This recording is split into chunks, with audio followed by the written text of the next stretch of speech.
بسم اللہ الرحمن الرحیم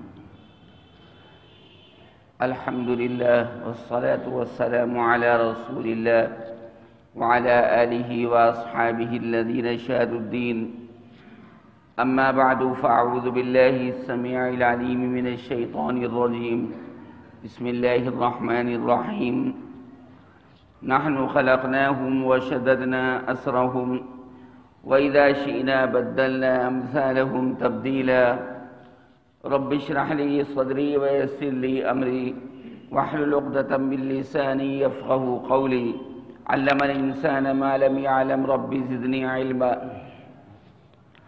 حضرات گرامی، اوپر سے اللہ تبارک و تعالیٰ کا یہ ارشاد گرامی آپ سن رہے تھے کہ رب ذوالجلال نے اس قرآن پاک کو آہستہ آہستہ تھوڑا تھوڑا کر کے نبی کریم صلی اللہ علیہ وسلم کے اوپر اتارا تاکہ تھوڑا تھوڑا سیکھنا بھی آسان ہو جائے، پڑھنا بھی آسان ہو جائے اور عمل کرنا بھی آسان ہو جائے۔ اس کے بعد یہ بات ارشاد فرمائی تھی کہ اس قرآن پاک کی تبلیغ میں اور اس قرآن پاک کو سکھانے میں آپ کے سامنے بہت سی مشکلات پیش آئیں گی، لیکن آپ ان مشکلات سے گھبرانا نہیں۔ لوگ جو اس قرآن پاک کے پیغام کے مخالف ہیں یعنی مشرکین کفار، وہ آپ کے راستے میں روڑا اٹکائیں گے، پر آپ بالکل ہرگز نہ گھبرائیں، بلکہ اللہ تبارک و تعالیٰ کے فیصلے پر ثابت قدم رہیں، استقامت کے ساتھ قرآن پاک پڑھ کر سناتے رہیں اور قرآن پاک لوگوں تک پہنچاتے رہیں۔ اس کے بعد رب ذوالجلال نے آج کے سبق میں یہ بات ارشاد فرمائی ہے کہ یہ لوگ قرآن پاک کی مخالفت کیوں کر رہے ہیں اور یہ اللہ تبارک و تعالیٰ کی وحدانیت اور یکتائی کی مخالفت کیوں کر رہے ہیں اور آخرت کے منکر کیوں ہیں؟ اس لیے کہ یہ دنیا کو گلے لگا چکے ہیں، دنیا کی محبت ان کے دلوں میں رچ بس گئی ہے، تبھی تو موت کے نام سے گھبراتے ہیں، مرنے کے نام سے یہ لوگ گھبراتے ہیں۔ یاد رکھو مسلمانوں کہ جو آدمی اللہ سبحانہ و تعالیٰ کی جانب میلان رکھتا ہوگا اور اللہ سے ملاقات کی امید لگائے بیٹھا ہوگا، وہ کبھی بھی موت سے نہیں گھبرائے گا، مرنے سے نہیں گھبرائے گا، کیونکہ الموت جسر یوصل الحبیب الی الحبیب، موت ایک پل ہے جو بندے کو خالق سے ملا دیتا ہے، ادھر سے ادھر کر دیتا ہے۔ قرآن پاک میں کہا گیا کہ ان الذین لا یرجون لقاء اللہ ورضوا بالحیاۃ الدنیا واطمأنوا بها، کہ جو لوگ اللہ تبارک و تعالیٰ کی ملاقات کی بالکل امید نہیں رکھتے اور اس دنیاوی زندگانی کے اوپر وہ مطمئن ہو گئے، راضی ہو گئے، خوش ہو گئے، فرمایا ان کے لیے اللہ تبارک و تعالیٰ کے یہاں کوئی مقام نہیں ہے۔ کیا یہ لوگ اپنی آنکھوں سے دیکھتے نہیں کہ سینکڑوں جنازے یہ اپنے کندھوں پر اٹھا چکے، سینکڑوں خاندان والوں کے جنازے یہ اپنے کندھے پر اٹھا چکے، سینکڑوں جنازے یہ غیروں کے اٹھا چکے، خاندان والوں کے اٹھا چکے، رشتہ داروں کے اٹھا چکے، اور اپنے پرائے کفار اور مشرکین کے اللہ تعالیٰ نے موت تو ہر ایک کے لیے مقرر فرما دی ہے، لہذا یہ دیکھتے نہیں کہ یہ دنیاوی زندگانی فنا ہو جانے والی ہے، باقی رہنے والی ہرگز نہیں۔ تو جو چیز باقی رہنے والی نہیں اس سے جی لگا کر فائدہ کیا ہے؟ بھائی آپ بتائیے، کرائے کے مکان میں کوئی آدمی پیسہ لگانے کے لیے تیار ہوگا؟ ہرگز نہیں۔ کرائے کے مکان کو مضبوط کرنے کے لیے بھی تیار نہیں، کہہ دیتا ہے کہ یہ جانے اور مالک جانے۔ ہمیں کرائے کے مکان میں پیسہ کھپانے کی اور لگانے کی کیا ضرورت ہے؟ ہاں اپنا مکان ہوتا ہے تو قاعدے سے تمام کی تمام چیزیں کرتا ہے اور کراتا ہے، قاعدے سے پینٹ کراتا ہے، قاعدے سے لکڑی کا کام کرواتا ہے، قاعدے سے مضبوط تر چیزوں کو لگواتا ہے، خوشنمائی کا اور خوبصورتی کا خیال رکھتا ہے، تمام ٹوائلٹ باتھ روم صحیح طریقے سے بنواتا ہے کیونکہ اپنا مکان ہے اور اپنے مکان کو کوئی چھیننے والا ہے نہیں، سو دنیاوی زندگانی کا سامان تو میرے بھائی ختم ہو جانے والا ہے۔ یہ بات ان لوگوں کی سمجھ میں آتی نہیں کہ نئی سے نئی چیز آپ خرید لیں، اس کو پرانا ہونا ہے، اس کو خراب ہونا ہے، نئی سے نئی مشین آپ خرید لیں، نیا سے نیا موبائل آپ خرید لیں، بیکار ہو جاتا ہے، خود انسان بیکار ہو جاتا ہے۔ نبی کریم صلی اللہ علیہ وسلم نے ارشاد فرمایا اعمار امتی ما بین 60 و 70، کہ میری امت کی عمریں 60 اور 70 کے بیچ میں ہیں۔ 60 اور 70 کا جہاں ہوا انسان سمجھ لو جانے کے لیے تیار ہے، قبر میں پیر لٹکائے بیٹھا ہے۔ 90 95 100 سال تو بہت کم لوگوں کو نصیب ہوتے ہیں۔ لہذا آپ یقین کیجئے کہ سینکڑوں لوگوں نے موت کو گلے سے لگا لیا اور اب تو جناب خودکشی کا چلن بڑھ چکا ہے۔ ذرا سی پریشانی پیش آئی اور آدمی اپنے آپ کو مار لیتا ہے۔ ہمارے غیر مسلموں کے یہاں یہ بات بہت ہے، پنکھے سے لٹک کر جان دے دیتا ہے، گلا گھونٹ لیتا ہے۔ ہمارے یہاں اسلام کے اندر تو اس کو ناجائز کر دیا گیا اور کہہ دیا گیا کہ دیکھو تمہاری ساری پریشانیوں کا حل اللہ کی بارگاہ میں ہے، اللہ کی جناب میں ہے، اور کہہ دیا گیا کہ مایوس ہونے کی کوئی ضرورت نہیں۔ آدمی آتم ہتیا جب ہی کرتا ہے جب مایوسی ہو جاتی ہے، جب چاروں طرف سے اس کو اپنا کام ہوتا ہوا دکھائی نہیں دیتا تو مایوس ہو جاتا ہے۔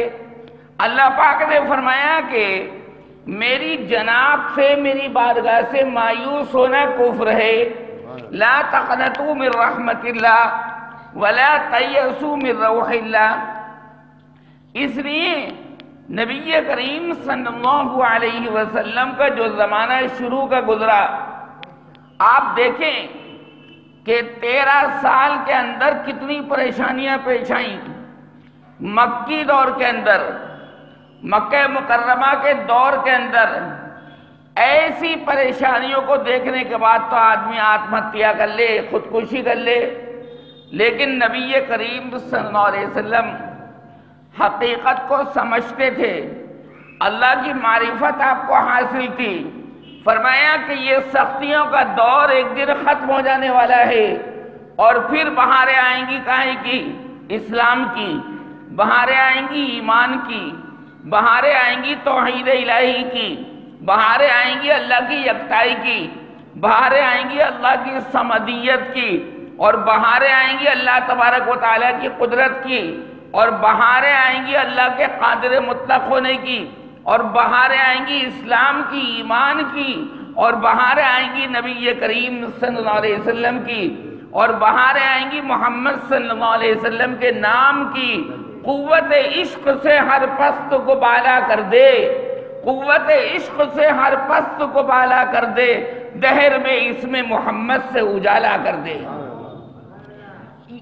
یہ چیز پیش آئی اور یہ چیز تمام دنیا کے لوگوں نے دیکھی کہ نبی کریم صلی اللہ علیہ وسلم اور آپ کے نادار صحابہ کے قبضے میں دنیا آ گئی۔ ایک مرتبہ کیا ہوا، نبی کریم صلی اللہ علیہ وسلم ایک جنگ کے موقع پر صحابہ نے کہا کہ یا رسول اللہ یہ چٹان آ گئی ہے اور ہم سے یہ چٹان ٹوٹ نہیں رہی ہے، آپ کچھ فرمائیں، کرنا کیا ہے؟ سرکار دو عالم صلی اللہ علیہ وسلم نے فرمایا تم سے یہ چٹان ٹوٹ نہیں رہی کہ نہیں؟ آپ نے فرمایا کدال میرے ہاتھ میں دو۔ حضور اکرم صلی اللہ علیہ وسلم نے کدال اپنے ہاتھ میں لی اور اس چٹان کے اوپر وار کیا، ایک ہی وار میں وہ چٹان کھیل کھیل ہو گئی۔ وہ چٹان جو صحابہ سے ٹوٹ نہیں رہی تھی، ہر صحابی نے کوشش کر کے دیکھنی تھی، سرکار کے دستے مبارک لگتے ہی وہ چٹان کھیل کھیل ہو گئی۔ آپ نے فرمایا کہ اس چٹان کو ٹوٹتا ہوا دیکھ کر اے میرے صحابہ، میں قیصر اور کسریٰ یعنی روم اور ایران کی بادشاہتیں اور وہاں کا سونا اور چاندی تمہارے قدموں میں دیکھ رہا ہوں۔ اب دیکھو وہ زمانہ تھا کتنی مشکلات کا، تو منافقین نے کیا کہا؟ میں جاؤ بھی کوئی بات بھی ہے، جھوٹ بول رہے ہیں، جھوٹ۔ ایران کی حکومت کیا ان کے قبضے میں آ جائے گی؟ روم کی حکومت کیا ان کے قبضے میں آ جائے گی؟ لیکن صحابہ کو یقین تھا کہ محمد نے کہہ دیا تو ضرور قبضے میں آئے گی۔ لہذا نبی کریم صلی اللہ علیہ وسلم کے بعد روم کے خزانے بھی صحابہ کے پیروں میں آ گئے اور ایران کے خزانے بھی صحابہ کے قدموں میں آ کر گر گئے۔ اور جب آپ مدینہ منورہ ہجرت فرما رہے تھے تو کفار نے اور دشمنان اسلام نے یہ اعلان کیا تھا کہ محمد کو جو آدمی زندہ پکڑ کر لائے گا یا مردہ پکڑ کر لائے گا اس کو 100 سرخ اونٹ انعام میں دیے جائیں گے۔ کتنے؟ 100 سرخ اونٹ، بہت قیمتی ہوتے تھے عربوں کے نزدیک۔ اب ایک صحابی ہیں جن کا نام ہے سراقہ، کیا نام ہے؟ وہ جناب حضور اکرم صلی اللہ علیہ وسلم کی تلاش کرنے کے واسطے تیار ہو گئے کہ مجھے 100 سرخ اونٹ انعام میں ملیں گے، یار بڑا مالدار ہو جاؤں گا میں تو۔ دنیا کا لالچ اس وقت تک اسلام قبول کیا نہیں تھا، لہذا گھوڑا لے کر چلے، سرپٹ گھوڑا دوڑایا اور گھوڑا دوڑاتے ہوئے بالکل قریب پہنچ گئے نبی کریم صلی اللہ علیہ وسلم کے اور صدیق اکبر کے۔ صدیق اکبر نے پیچھے مڑ کر دیکھا تو کہا کہ یا رسول اللہ، یہ تو مشرک سراقہ ہے، یہ ہمارے بالکل قریب آ گیا، یہ تو پکڑ لے گا۔ تو حضور اکرم صلی اللہ علیہ وسلم نے فرمایا کہ ابو بکر گھبرانے کی کوئی بات نہیں، اللہ ہمارے ساتھ ہے۔ دیکھو مصیبت کے وقت میں سرکار کیا کہہ رہے ہیں؟ اللہ ہمارے ساتھ ہے۔ اللہ کی ذات بہت اطمینان دیتی، اس کا نام بہت دل کو سکون دیتا ہے۔ کیا ہوا؟ حضور اکرم صلی اللہ علیہ وسلم کو دیکھ کر سراقہ تو بہت خوش ہو گئے کہ یار میں نے تو شکار پکڑ لیا، مجھے 100 سرخ اونٹ ملیں گے۔ گھوڑے پر سوار تھے، یہ تو ایک ترکیب بنا رہے تھے سراقہ کہ اب پکڑا محمد کو، اب پکڑا اور اب پکڑا، کیونکہ یہ گھوڑے پر تھے اور یہ دونوں نبی اور صدیق اونٹ پر تھے۔ اب گھوڑے کی رفتار زیادہ ہوتی ہے اونٹ کے مقابلے میں، لہذا یہ ترکیب بنا رہے تھے کہ اب پکڑا مصطفیٰ کو، اب پکڑا۔ اور 7 آسمانوں کے اوپر سے اللہ ایک ترکیب بنا رہا تھا۔ اللہ کی ترکیب غالب ہو کر رہتی ہے، ان اللہ بالغ امری۔ لہذا ابھی یہ سوچا ہی تھا کہ اب محمد کو پکڑ لوں گا اور ان کے ساتھی ابو بکر کو پکڑ لوں گا کہ اچانک گھوڑے کے آگے کی 2 ٹانگیں جو تھی وہ زمین میں دھس گئی۔ لو جی، سارا مسئلہ خراب ہوا، ترکیب فیل ہو گئی۔ اب بولو ترکیب کس کی کام کرتی؟ بندے کی یا اللہ کی؟ اللہ کی ترکیب۔ چنانچہ انہوں نے سوچا کہ یار میری تو گھوڑے کی دونوں آگے کی ٹانگیں زمین میں دھس گئیں، اب کروں تو کیا کروں؟ اپنے عقیدے کے مطابق فال کھول کر دیکھی تو اس میں منع آیا کہ آگے مت جاؤ، ان کو پکڑنے کی کوئی ضرورت نہیں ہے، پیچھے لوٹو۔ لیکن مال کا لالچ، لہذا انہوں نے سوچا کہ یار مجھے توبہ کرنی چاہیے، کیونکہ اللہ کو تو مانتے تھے لیکن شرک کرتے تھے اللہ کے ساتھ۔ چنانچہ محمد صلی اللہ علیہ وسلم سے کہا آواز دے کر کہ اگر میرے گھوڑے کے دونوں پیر نکل جائیں گے زمین سے تو میں پیچھے کو لٹ جاؤں گا، آپ کو نہیں پکڑوں گا۔ آپ نے فرمایا کہ چل اچھا، بس یہ کہنا تھا سرکار کی زبان سے کہ دونوں پیر گھوڑے کے زمین سے باہر آ گئے، مگر پھر مال کا لالچ۔ پھر جناب گھوڑے کو دوڑایا، جیسے ہی گھوڑے کو دوڑایا پھر گھوڑے کی دونوں اگلی ٹانگیں جو تھیں وہ پھر زمین میں دھس گئیں۔ تو حضور علیہ السلام سے کہا کہ اب کی بار آپ مجھے معاف کر دیجئے، میں پیچھے کو لٹ جاؤں گا، میرے گھوڑے کی دونوں ٹانگیں باہر آنی چاہیے۔ سرکار نے پھر دعا فرما دی، پھر نکل آیا، کیونکہ محمد تو رحمت للعالمین تھے۔ لیکن اس کے بعد کیا ہوا؟ دوسری مرتبہ گھوڑے کے دونوں پیر جب باہر نکلے تو پھر جناب لالچ آ گیا۔ وہ تو انسان لالچی ہے نا، لالچی بہت ہے، حرص اور طمع انسان کو مار دیتی، لالچ جو ہے انسان کو ہلاک کر دیتا ہے۔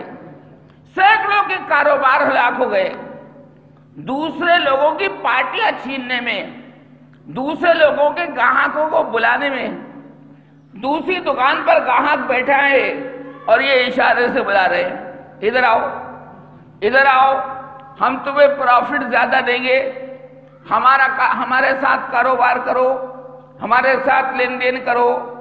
یہ نہیں سوچتے کہ جو ہماری قسمت میں ہے وہ ہمیں مل کر رہے گا، اور جو نہیں ہے وہ ہرگز مل کر نہیں رہے گا۔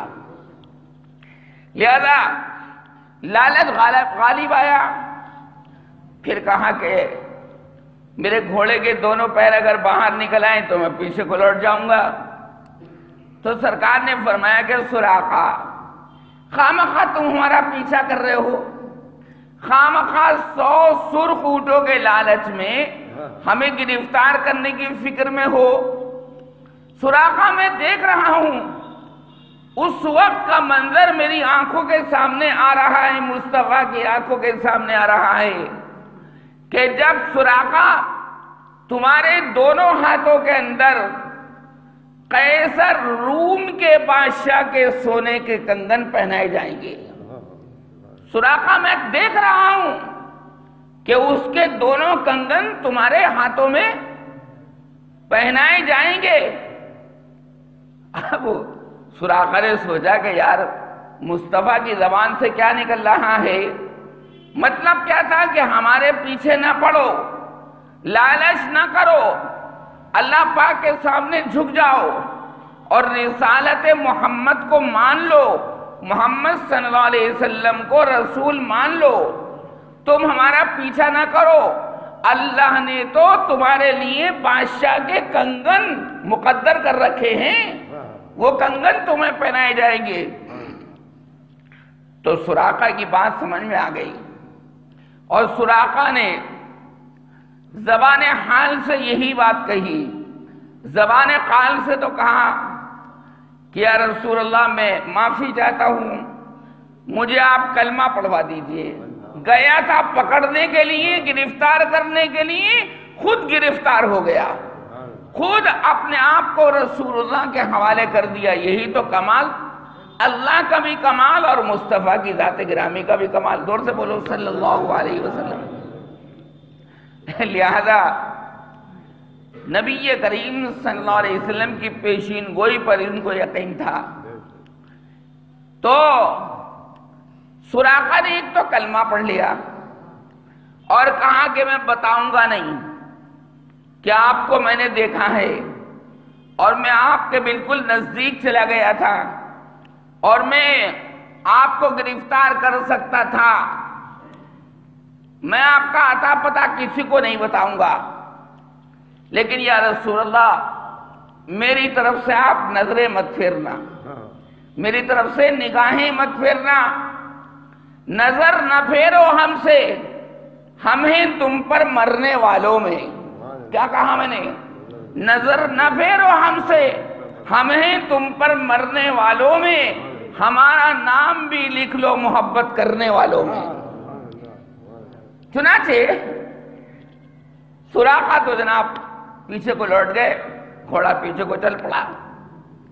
اللہ نے دکھا دیا کہ تائید اللہ کی طرف سے رسول اللہ کو حاصل ہے، صدیق کو حاصل ہے، نبی کو حاصل ہے۔ کوئی محمد مصطفیٰ کو پکڑنے کی کوشش کرے گا خود پکڑا جائے گا۔ اس کو کہتے ہیں جذب۔ کیا بولتے ہیں؟ جذب۔ کہ گئے تھے 100 سرخ اونٹوں کے لالچ میں، لیکن اللہ کو منظور تھا کہ اس طرح آؤ گے تو ہم تمہیں اسلام کی دولت سے سرفراز کر دیں گے، اس ایمان کی دولت سے سرفراز کر دیں گے، رسول اللہ کا خادم بنا دیں گے، رسول اللہ کا عاشق بنا دیں گے، اور رسول اللہ کا پرہیزگار بنا دیں گے، اور رسول اللہ کا محب بنا دیں گے، رسول اللہ سے تعلق رکھنے والا بنا دیں گے۔ اور اللہ نے بنا کر دکھایا، اور حضور نے بشارت بھی دے دی۔ بتاؤ کیا بشارت دی؟ بادشاہ کے سونے کے کنگن تمہارے ہاتھوں میں پہنائے جائیں گے، ایک وقت آئے گا۔ اب وہ ان کے ذہن و دماغ میں بات تھی، کوئی بات نہیں، یہ انتظار میں تھے سراقہ کہ محمد صلی اللہ علیہ وسلم کی یہ بشارت پوری ہوگی، سچے ہیں آپ۔ نبی کریم علیہ السلام کا وصال ہو گیا، دنیا سے پردہ فرما لیا، لیکن سونے کے کنگن ہاتھ میں نہیں آئے۔ یقین تھا کہ مروں گا نہیں جب تک وہ کنگن نہ پہنوں گا، اتنا یقین تھا پہلوان صاحب، کیونکہ وہ تو کہہ چکے تھے نظر نہ پھیرو ہم سے، ہمیں تم پر مرنے والوں میں، ہمارا نام بھی لکھ لو محبت کرنے والوں میں۔ چنانچہ ان کو یقین تھا کہ میں تو پہن کر ہی مروں گا، کوئی بات نہیں۔ ابو بکر صدیق کا دور خلافت آیا، اس میں بھی جناب ان کے ہاتھوں میں بادشاہ کے کنگن نہیں آئے۔ صدیق اکبر کا بھی انتقال ہو گیا، دور صدیقی بھی ختم ہو گیا۔ حضرت عمر ابن خطاب رضی اللہ تعالی عنہ کا دور خلافت آیا، فاروق اعظم خلیفہ بنے، امیر المومنین بنے۔ پھر کیا ہوا؟ پھر جناب حضرت فاروق اعظم رضی اللہ تعالیٰ عنہ کے زمانے میں اسلام کو بہت زیادہ کامیابیاں ملی، بہت زیادہ علاقے مسلمانوں کے قبضے میں آئے۔ اور ایک بات تھی صحابہ کی، وہ یہ کہ جہاں جہاں کے علاقے وہ فتح کرتے تھے، جہاں جہاں ان کو غلبہ حاصل ہوتا تھا، وہاں مسجد اور مدرسہ ضرور بناتے تھے۔ کون؟ صحابہ۔ اور کسی کو امام مقرر کرتے تھے اور کہتے تھے کہ یہاں نماز بھی پڑھاؤ اور تم جو اسلام میں داخل ہونے والے ہیں ان کو قرآن بھی پڑھاؤ۔ مسجد ضرور بنائی، کس نے؟ صحابہ نے، جس علاقے کو بھی فتح کیا۔ کیونکہ مسجد بنانے سے، مسجد کی عمارت سے پتہ چلتا ہے کہ یہاں پر ایمان والے رہتے ہیں، یہاں پر اسلام والے رہتے ہیں، یہاں ایک اللہ کی عبادت ہوتی ہے۔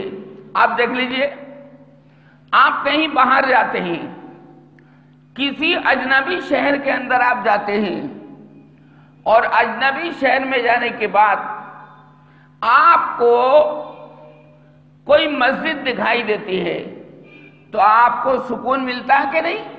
میاں اس کے میناروں کو دیکھ کر ہی سکون ملتا ہے کہ یار کہیں ٹھہرے نہ ٹھہرے اعتکاف کی نیت سے مسجد میں ضرور ٹھہر جائیں گے، یہاں وضو کرنے کا بھی موقع ملے گا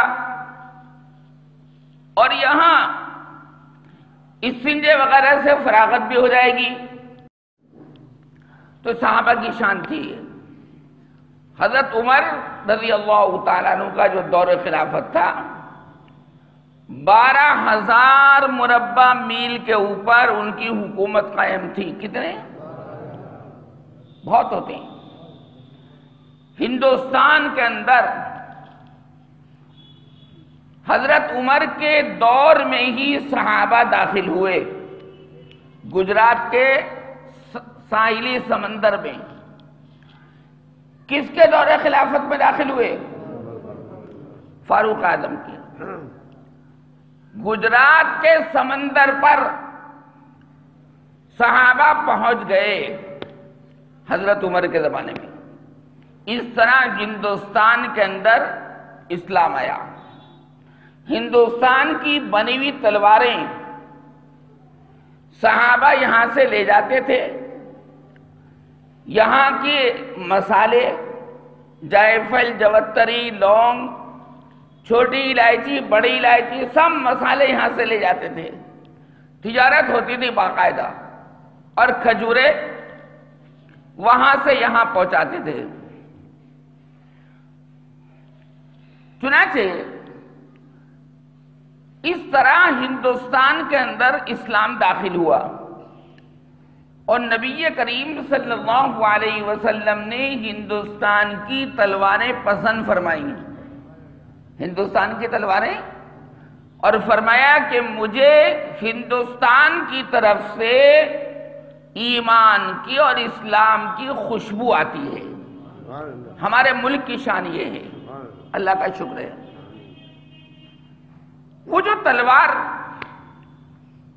یہاں کی پسند فرمائی حضور علیہ السلام نے، وہ مہند کہلاتی تھی۔ کیا؟ مہند۔ بڑی بڑھیا تلوار ہوتی تھی ہندوستان کی بنی ہوئی۔ صحابہ نے ان تلواروں کو یوز کیا، استعمال کیا۔ تو خیر جب یہ علاقہ فتح ہوتا چلا گیا اور ادھر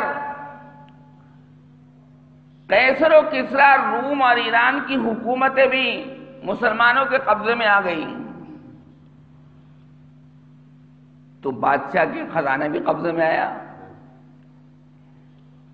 حضرت فاروق اعظم رضی اللہ تعالیٰ عنہ کو اس بات کی اطلاع تھی کہ حضور اکرم صلی اللہ علیہ وسلم نے پیشین گوئی فرمائی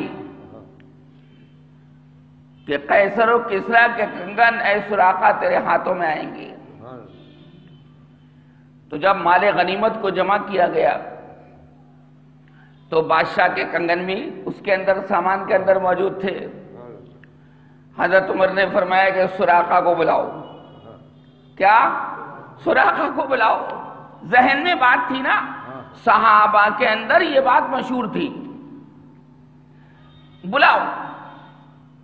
سراقہ آئے۔ حضرت عمر نے فرمایا کہ رسول اللہ صلی اللہ علیہ وسلم نے جو تمہارے بارے میں پیشین گوئی فرمائی تھی کہ تم بادشاہ کے کنگن پہنو گے، لاؤ اپنا ہاتھ لاؤ۔ سونے کے کنگن حضرت عمر نے اپنے ہاتھ سے خود پہنا دیے تاکہ محمد مصطفیٰ کی پیشین گوئی پوری ہو، اور فرمایا کہ حضور نے یہ کنگن سونے کے تمہیں پہننے کے لیے یہ فرمایا تھا کہ پہنو گے، اب پہن لیے تو اتار دو، ہمیشہ کے لیے پہننا نہیں، پہن لیے اتار دو، پیشین گوئی پوری ہو گئی۔ کیونکہ مستقل مرد کو سونے کا استعمال کرنا جائز نہیں ہے۔ کیا شان تھی حضرت عمر کی! فرمایا پہن لیے، یہ فرمایا تھا کہ پہنو گے، اب پہن لیے تو اتارو، اور ان کو مالک بنا دیا۔ کس کو؟ سراقہ کو۔ یہ کیوں عرض کر رہا ہوں میں؟ یہ اس لیے کہ ان لوگوں نے کفار اور مشرکین کی طرح دنیا کو گلے سے نہیں لگایا بلکہ اس کی فنائیت، اس کا زوال اور اس کا ختم ہو جانا صحابہ کے ذہن و دماغ میں بیٹھ چکا تھا۔ کرائے کی ہے یہ تو، اور کرائے کی چیز میں دل نہیں پھنسایا جاتا۔ کیوں جی؟ ریل گاڑی کے اندر جو آپ بیٹھتے ہیں وہ ہمیشہ کے واسطے بیٹھتے ہیں یا جب منزل آ جاتی ہے اس وقت تک بیٹھتے ہیں؟ بھئی دلی تک بیٹھے تو آپ کیا اس ریل گاڑی کے ڈبے سے جی لگاتے ہیں؟ طبیعت چاہتی ہے جلدی سے دلی آ جائے، جلدی سے منزل آ جائے۔ بالکل یہی حال ہے کہ دنیا کی ٹرین کے اندر ہم اور آپ بیٹھے ہیں، یہ ٹرین جا رہی آگے کو، منزل ہماری یہ نہیں ہے، منزل کچھ اور ہے جو اللہ تبارک و تعالی کی ذات گرامی ہے۔ سو فرمایا اِنَّ هَٰؤُلَاءِ يُحِبُّونَ الْعَاجِلَةَ، یہ لوگ جو ہیں یہ دنیاوی زندگانی کو پسند کرتے ہیں۔ جو دنیا دار ہوگا، دنیا کا عاشق ہوگا، وہ کبھی مرنا پسند نہیں کرے گا۔ اور علامہ اقبال نے کیا فرمایا؟ یہ فرمایا کہ مومن کی سب سے بڑی علامت یہ ہے کہ جب اس کو موت آتی ہے تو مسکراہٹ اس کے چہرے پر ہوتی ہے، مسکراہٹ اس کے۔ معاذ بن جبل کی یہ حالت تھی، انتقال کے وقت کبھی ایسے ہاتھ کر رہے ہیں، کبھی ایسے ہاتھ کر رہے ہیں، کبھی ایسے ہاتھ کر رہے ہیں۔ گھر والوں نے پوچھا کہ آپ یہ ہاتھ بار بار ادھر ادھر کو کیوں کر رہے ہیں؟ اور مسکرا کے معاذ بن جبل رضی اللہ تعالیٰ عنہ نے فرمایا کہ اتنی کثیر تعداد میں فرشتے مجھ سے مصافحے کے لیے آ رہے ہیں کہ میں پریشان ہوں کہ اس فرشتے سے مصافحہ کروں یا اس فرشتے سے کروں۔ تو کبھی اس طرح، کبھی اس طرح، کبھی اس طرح۔ یہ ہے بڑھیا موت، کیونکہ انہوں نے واقعی سچی بات ہے، نبی کریم صلی اللہ علیہ وسلم اس دنیا سے تشریف لے گئے تو باقی کو اور کون آدمی دنیا کے اندر باقی رہے گا؟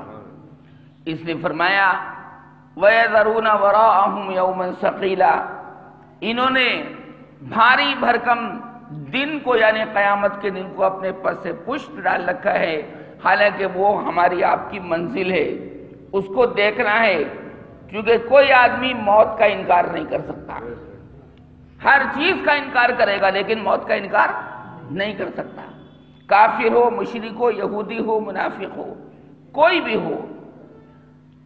لہذا فرمایا کہ ان لوگوں کو سوچنا چاہیے کہ ہم نے ان کو پیدا کیا، جب ہم خالق اور مالک ٹھہرے تو ان کو ہماری بات ماننی چاہیے، ہماری مخلوق ٹھہرے، ہم نے ان کے پور پور کو درست کیا، ان کے اعضاء کو مضبوط کیا۔ نحن خلقناہم وشددنا عصرہم، ایک تو پیدا کیا اور پیدا کرنے کے بعد جوڑ جوڑ کو مضبوط بنا دیا، ہڈیوں کو مضبوط بنا دیا۔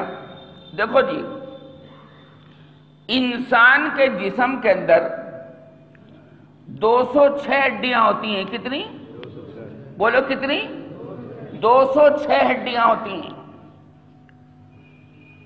اگر انسان کی باڈی کے اندر خالی گوشت ہوتا تو انسان کتنا بودا لگتا، بودا کتنا۔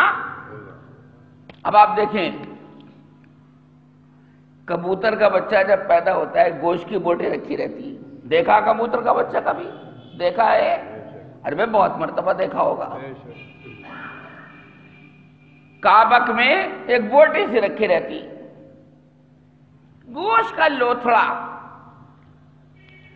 تو انسان اگر خالی گوشت کا بنا ہوا ہوتا، ہڈی نہ ہوتی تو کتنا خراب لگتا۔ اللہ تبارک و تعالی نے ہڈیاں بنائی اور ہڈیاں بنانے کے بعد ان پر گوشت چڑھا دیا۔ فَكَسَوْنَا الْعِظَامَ لَحْمًا، یہ 18ویں پارے کے پہلے رکوع میں موجود ہے۔ اور پھر آپ یہ سوچیں کہ پروردگار عالم نے جوڑوں کے بیچ میں لیزدار رطوبت رکھی ہے. کیا رکھی ہے؟ لیزدار. لیزدار تو آپ سمجھ رہے ہیں؟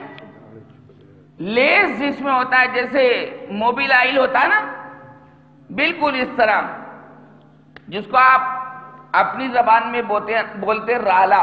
کیا بولتے ہیں؟ رالا. آپ سمجھ میں آئی ہوگی بات.